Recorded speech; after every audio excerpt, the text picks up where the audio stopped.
All right, everyone, welcome to continuing our lessons on the Cold War. So today we're going to look at communism in China. So our objectives and standards to analyze what led to communists taking control of China and to identify American reaction to the communist takeover of China. Take a moment here to read over the standards if you would, please.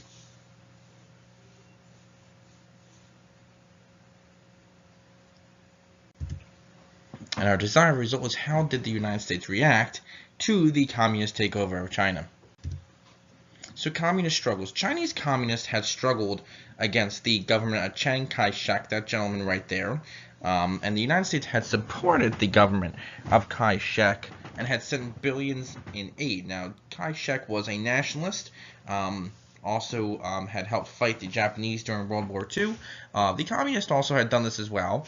Prior to that, they had both been enemies. But during World War II, when Japan invaded, both sides united. But then after World War II, the nationalists and the communists are going to split up again and continue their fighting.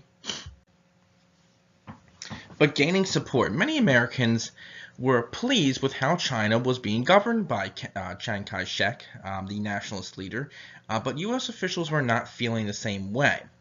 Chinese nationalists under Kai-shek had collected grain taxes on the Chinese, which had resulted in a famine, and they had also opened fire on protesters, sorry, that should say on protesters, not of protesters, on protesters who were against the rising price of rice.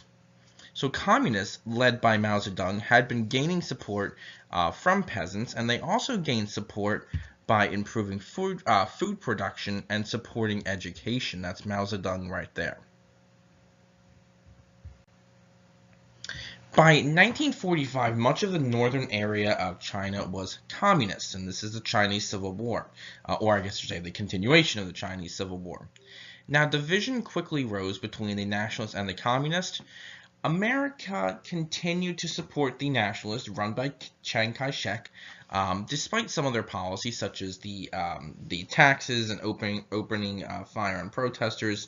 But the United States was also trying to constantly negotiate a peace between both sides, but the United States unfortunately was unable to do so.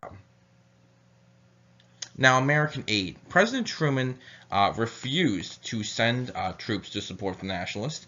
He did, however, agree to send military equipment and supplies. In May of 1949, Chiang Kai-shek and his supporters are going to be forced to flee to Taiwan due to the advancing communist forces under Mao Zedong. And because of this, communists will now control China, and they will establish the People's Republic of China. And to this day, China is a communist country. Now, what do you think the U.S. reaction was this? Well, the government of the United States is going to refuse to accept the new Chinese government, and Americans were shocked that China was communist. Many people felt that that China would not fall into communism, since it was such a large country, and that just wouldn't be possible.